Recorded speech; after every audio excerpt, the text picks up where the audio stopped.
మాతృదేవోభవ, పితృదేవోభవ. ఇప్పుడు మనము శనీశ్వరుని యొక్క, శని భగవాను యొక్క వక్రగతి గురించి మనం చర్చించుకోబోతున్నాం. జూలై నెల 13వ తారీఖు 2025 నుండి 28వ తారీఖు నవంబర్ నెల 2025 వరకు ఈ వక్ర మార్గంలో ఆయన ప్రయాణం సాగిస్తూ ఉన్నారు.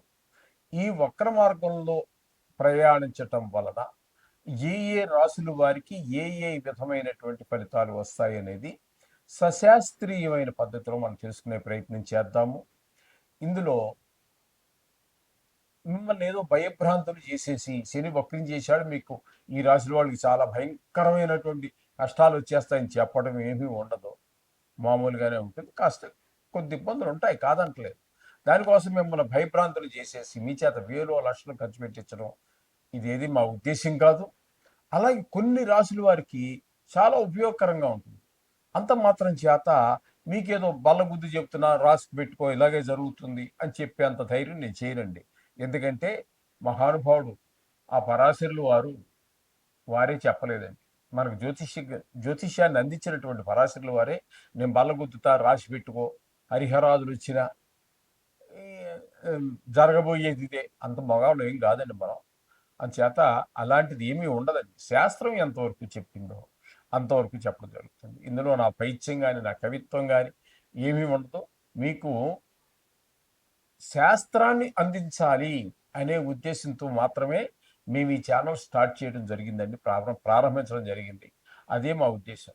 ముందుగా మేషరాశి వారికి ఈ శనిశ్చరుని వక్రగతి సుమారుగా 137 రోజులని కొన్ని పంచాంగాల్లో 138 రోజులుగా తెలియపబడుతున్నది. ఇవన్నీ మామూలు, ఒక రోజులో పెద్ద మనం దాన్ని చాలా సీరియస్గా తీసుకోవాల్సినటువంటి పని ఏమి లేదు. అంటే సుమారుగా 4 నెలల 18 రోజులు అని అనుకుందాం, లేదా 17 రోజులు అని అనుకుందాం. ఒకరోజు తేడా అటు ఇటులో వస్తూ ఉంటుంది. ఎందుకంటే చాలామంది రాస్తున్నారు కాబట్టి ఈ పంచాంగాలు ఆ మాత్రం తేడా రావడం అనేది సహజం. ఎందుకంటే మనకి వేదాల్లోనూ తేడాలు ఉన్నాయి, పురాణాల్లో ఉన్నాయి, అన్నిట్లో కూడా తేడాలు ఉన్నాయి. ఋషి భిన్నాహ, శృతి భిన్నాహ, స్మృతి భిన్నాహ, ఋషేచ్ మతాహ భిన్నాహ అని చెప్పేసి మనకు శాస్త్రం ఏముంది. కొంచెంపాటి తేడాలు ఉంటాయి. అవన్నీ మనం ఒకటి అలా ఉన్నప్పటికీ చదువుకుని పోవటమే.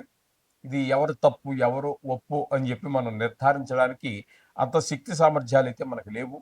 అసలు వాళ్ళ వల్లే కాలేదు. వాళ్ళ వల్ల అయితే కూడా వాళ్ళు సరి చేసుకునేవాళ్ళే. అందుచేత వాళ్ళ వల్లే కాలేదు, పంచాంగకర్తల వల్లనే కాలేదు. కాబట్టి ఇక మనం ఒకరోజు అటు ఇటులో మనం చెప్పు తీసుకోవాలి, తప్పదండి. అది ఇంకంతకంటే తేడా మనం భరించలేము. ఆ తేడాను మనం సరిదిద్దలేము, రెండు కూడా లేవు. అందుచేత మనం భరించటమే. అయితే ఇక్కడ మేషరాశి వారికి ఈ 4 నెలల 18 రోజుల్లో జరగబోయేటటువంటి ఫలితాలు ఏ విధంగా ఉంటాయి అని కనుక మనం చూసుకున్నట్టయితే, మేషరాశి వారికి ముందుగా శనీశ్వరుడు మీనంలో ఉండి వక్రించారు. కాబట్టి ఇక్కడ మనం ముందు రాశి ఫలితాలనే చెప్పుకోవాలి. కాబట్టి మనకి ఏకాదశ స్థానంలో ఉన్నటువంటి ఫలితాలన్నింటినీ ముందుగా మనం ఇక్కడ ప్రస్తావించుకోవాల్సి ఉంటుంది. ఇక్కడ ఆ తదుపరి మళ్ళీ మీనంలోకి వచ్చిన తర్వాత అక్కడ మళ్ళీ వ్యయంలోకి వస్తారనుకోండి. ఇప్పుడు మాత్రము మనం ఏకాదశ స్థాన ఫలితాలని మనం చెప్పుకోవలసి ఉంటుంది. ఇందులో సందేహానికి కానీ మరి దేనికి కానీ అవకాశమే లేదండి. ఏ విధమైనటువంటి అనుమానాలకి తావివ్వమాకండి. మీరు అనుమానాలు పెట్టుకునే కొద్దీ పెనుభూతాలపై కూర్చుంటాయి. అందుచేత అనుమానం లేకుండా ఖచ్చితంగా ఏకాదశ స్థానంలో అంటే కుంభంలో ఉన్నట్టుగానే మీరు ప్రస్తావించుకోండి. మనం ప్రస్తావించుకుందాము. అదే ఫలితాలను మీరు కూడా పరిగణలోకి తీసుకోండి. ఇక్కడ ఏకాదశ స్థానంలో కనుక శని భగవానుడు ఉన్నట్టయితే ఇక్కడ మీకేంటంటే, ఇక్కడ ముఖ్యంగా ఇంకో విషయం చెప్పుకోవాలి. ఇక్కడ ఈ 4 నెలల 18 రోజులు ఈ మేషరాశి వారికి ఏలినాటి శని ప్రభావం ఉండదు. ఎందుకంటే ఏకాదశి స్థానంలో ఉండి ఫలితాలు ఇస్తున్నారు కాబట్టి.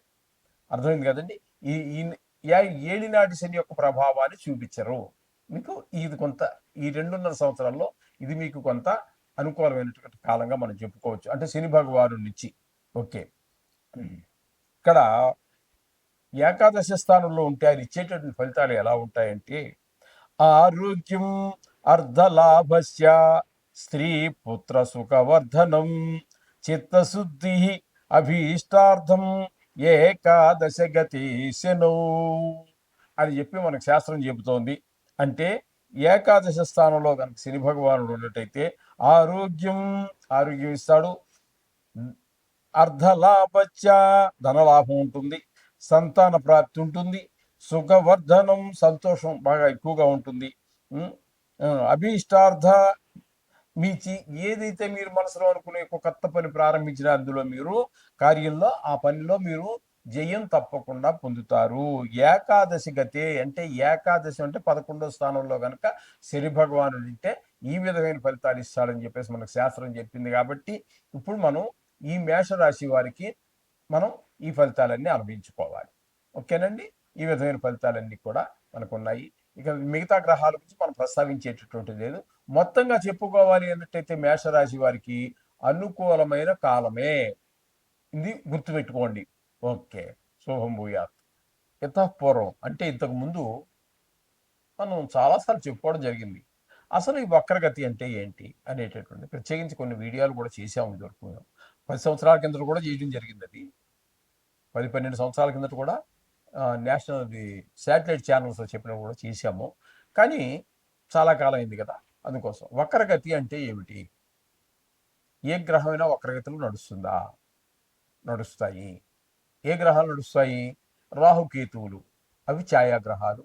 అవి ఎప్పుడూ కూడా వక్రగతిలోనే, అంటే యాంటీ క్లాక్ వైజ్, అంటే గడియారం ఇలా కదా తిరుగుతుంది. యాంటీ క్లాక్ వైజ్ అంటే ఇలా అపసవ్యంగా తిరిగేదాన్ని యాంటీ క్లాక్ వైజ్ అంటాము. అవి ఎప్పుడూ సవ్యంగా నడపండి రాహుకేతువులు. అర్థమైందండి? రాహుకేతువులు ఎప్పుడు ఇంచుమించుగా మన భయపెడుతూనే ఉంటాయి, బాధ పెడుతూనే ఉంటాయి. మామూలుగా కొన్ని ప్రదేశాలు వాటికి మంచిగా ఉన్నాయనుకోండి, లేదని కాదు. అలా 2 గ్రహాలు మాత్రం ఎప్పుడూ వ్యతిరేక దిశలోనే తిరుగుతూ ఉంటాయి. ఇకపోతే నవగ్రహాల్లో రాహు కేతువు తీసేస్తే ఇంకా ఉన్నవి 7 గ్రహాలు.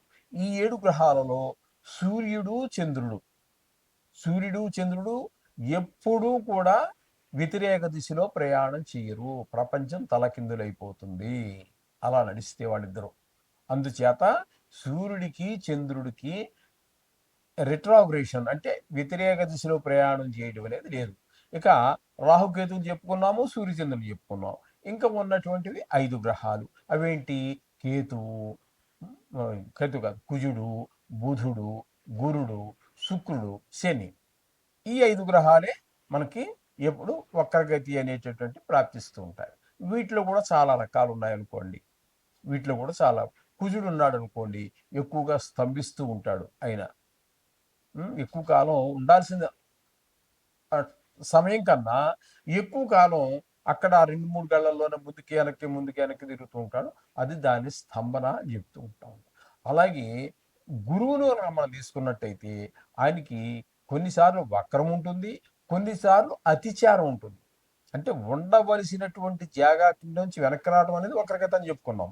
అతిచారం అంటే ముందుకు వెళ్ళవలసినటువంటిది ఒక గడి నుంచి ఇంకో గడికి కూడా వెళ్ళిపోతుంటాడు. 2 గడికి కూడా అవతలకు వెళ్ళిపోయే అవకాశం ఉంటుంది ఆ సమయంలో. ఆ విధంగా గురువు యొక్క సంచారం అతిచారం కూడా ఉంటూ ఉంటుంది.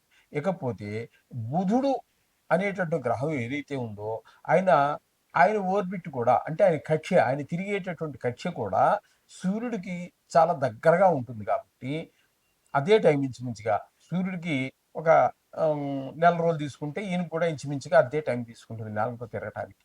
కాబట్టి ఈ 12 రాసుల్లో 4 రాసుల్లో ఇద్దరు కలిసే ప్రయాణం చేస్తారు, బుధుడు, రవి. 4 రాసుల్లో రవి ముందుంటాడు, ఒక గడి వెనకాల బుధుడు ఉంటాడు. కొన్ని రాసుల్లో 4 రాసుల్లో ఇక్కడ బుధుడు ముందుంటాడు, రవి వెనకాల. ఈ విధంగా జరుగుతూ ఉంటుంది. ఇక్కడ ఈ విధంగా జరగటం వల్ల ఎక్కువగా సంవత్సరంలో 4 సార్లు 5 సార్లు ఎక్కువగా వక్రించేటటువంటి ఏకైక గ్రహం బుధ గ్రహం. ఇది ఈ విధంగా ఉంటుందండి. అందుచేత ఈ శని భగవానుడికి కూడా వక్రం ఉంది కాబట్టి ఇప్పుడు మనకి ప్రస్తుతం ఇంతకాలం. ఎందుకంటే ఇప్పుడు కొన్ని గ్రహాలు, బుధుడు ఉన్నాడు అనుకోండి, ఆయన ఒక రాశిలో సంచరించేదే ఒక నెల రోజులు.